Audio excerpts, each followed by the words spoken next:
I was asked to speak about the impact of the EU sanctions on Iran. I have to make two preliminary remarks. First, it is too early to see all the impacts that may affect Iran as such. And the other thing is that the EU sanctions are not sanctions in themselves, as you are fully aware. There are the UN Security Council sanctions, other unilateral sanctions. So sometimes I cannot say that this is only the effect of the EU sanctions per se. Sometimes all the sanctions together are having an impact.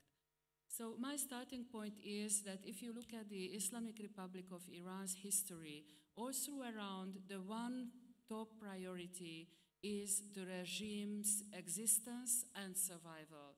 Everything else is under this concept, and it is even now, when the EU sanctions were introduced, is clearly visible. There is a kind of deterrence in effect now, deterring probably the implementation of the EU sanctions on the one hand, and of course deterrence from regime change, which is the biggest threat for Iran now, and has always been. I tried to analyze the different impacts on the political, economic, financial, and social spectrum. In the political sphere, it is already clear that there have been quite a lot of messages ever since the EU sanctions were passed. The Iranian leadership were saying different argumentations, saying the oil embargo on Iran by the European Union is meant to influence the parliamentary elections due on March the 2nd. I'm sure that this was not the idea. Then again, the European countries have in fact imposed sanctions on themselves because they are in grip of financial difficulties, and oil embargo against Iran will aggravate their problems. So this is another kind of argumentation. But I think what is most important, that was yesterday at Friday noon prayer, Ayatollah Khamenei came out and gave the big speech, the khutbah. And I think this must be a very important thing, because he said that if they had not closed the gates of science on us, then we would not be progressing on space exploration and sending satellites into orbit. So the more sanctions they impose against us, the more we turn to our own domestic power, skills, and youth, and these talents are like a spring. I think from exactly our point of view, this is very important, because I am very much afraid that this means rather retreating than progressing towards negotiations, in spite of the fact that we all know that the Iranian political elite and administration, there are huge debates going on with regard what to do with the nuclear option. And as is said, even Leon Panetta was saying that they have not made the decision, and they have not made the decision to step over the nuclear threshold. We have been saying that for the past 5-10 years or so. But I think this Khamenei khutbah is very important. We will have to see how it evolves. Plus, we should not forget that there is a huge domestic political debate and transformation possibly in Iran. Now the reformists are absolutely out of the picture. We will see that quite clearly in the elections, parliamentary elections after March the 2nd. There is an intense political infighting among the conservative forces. And it is not just this or that center of power, but it is now very openly and clearly between Ayatollah Khamenei and Mahmoud Ahmadinejad. And interestingly, the press is becoming more and more open in the past couple of days, weeks, to criticize Ayatollah Khamenei, which is an issue unheard of before. And that it has a big impact within Iran is clearly seen that Khamenei, who has usually withdrawn for public appearances, is now, or has now probably started a charm campaign or a PR campaign. For example, he paid his condolences to Mir Hossein Mousavi, who is in house arrest because his brother passed away.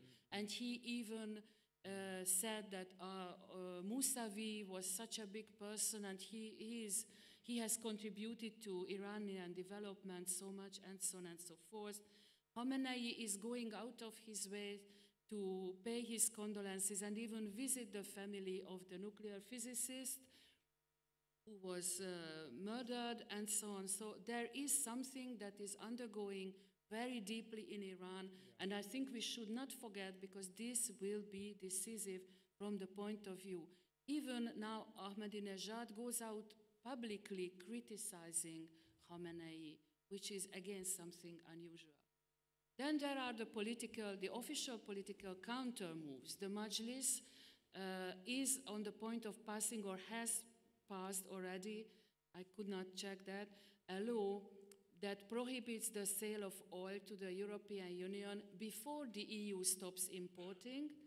It would be in effect for 5 years, and they are speaking about this law as Iranian sanctions against the EU. Then there is the media campaign all over saying we need not sell oil to Europe. Anyhow, only 10% of our foreign exchanges with Europe. Then there is the close relations with Turkey. Foreign Minister Davutoglu is coming and going all the time between Ankara and Tehran, and he makes statements, if I can believe the Iranian press, that the UN sanctions are obligatory, but unilateral sanctions by any state are not. Then there is the question of India and China. Then there was a statement by Algeria saying that they are not going above their OPEC quota. China, Russia strongly criticizing EU sanctions. And of course, Iran is using all the possibilities for international media for the credibility of the sanctions at all. I would not like to go into details on that. What regards the economic sanctions, of course, first of all, it is oil and gas exports and investments. We know about the European intentions, but we should mention here, for example, Turkey, which has 7% of Iranian oil exports, but that is 30% of Turkish oil consumption. What are we going to do about that? By now, Iran is producing quite enough gasoline. One way of pressuring Iran was on the gasoline line, but they have become independent, self-supporting now on gasoline. And some gas and oil projects have not been stopped. For example, Pakistan refused to abandon a multi-billion-dollar Iran gas pipeline project in spite of the very strong pressure from the United States. Now, when we come to the financial side of the issue, I think this is where probably the impact of EU sanctions may be more visible. The loss of the value of the rial is a huge problem. It has lost 40–50% of its value in the past 3 months, 2 or 3 months, but the government is making counter moves. They fix the value of the rial at a rate, which is, let's say, a medium rate. I have the figures, but there is no time for that. And they introduced very severe punishment on money changers, because, of course, when anyone goes to Iran, we will change money with the money changers, not in the bank. But now, if the police finds foreign currency on any person, he can be prosecuted. I don't think that this will be effectively implemented for more than 2 or 3 weeks, but it is a very influential tool at the moment. But besides, for example, the Turkish Halk Bank announced that they are doing business with the Iranian central bank.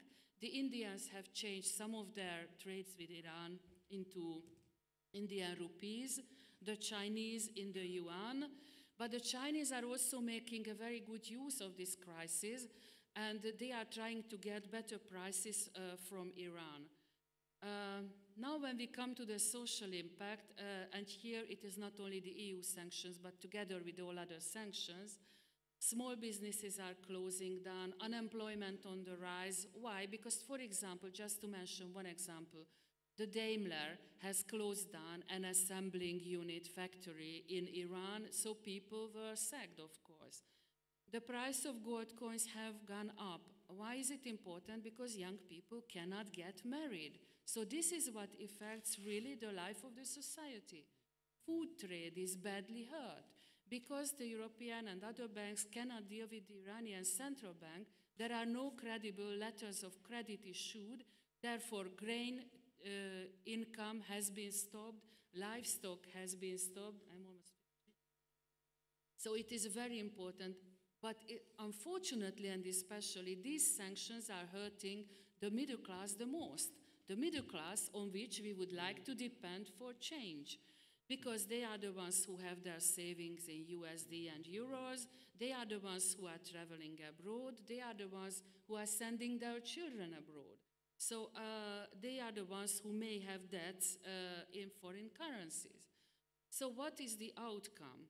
I am definitely sure that Iran will not give up uranium enrichment. I fully agree with Maurizio's statements. This can be the end result of negotiations. But no precondition will be accepted. That's definitely sure. Iran is affected, of course, but the EU and even other sanctions are not waterproof. And we are speaking about the international community. The international community is not us. So there are a lot of countries who will still go on, and they will just probe the sanctions. They will say, okay, this is forbidden, we are not doing this, but that is possible. Iran will cleverly use the ambiguities, if I may say so, within the situation, and Iran will discredit the European Union. And don't be mistaken, many countries all over the world may not like Iran, but to this kind of criticism, double standards, credibility, and so on and so forth, they would be receptive, or they could be receptive. And while the sanctions will hurt the EU as well, others will take advantage on site. So on my last sentence, on finishing, I would like to agree with Bernd Kubik. The EU-Iran policy is counterproductive and needs to be changed somehow. Thank you.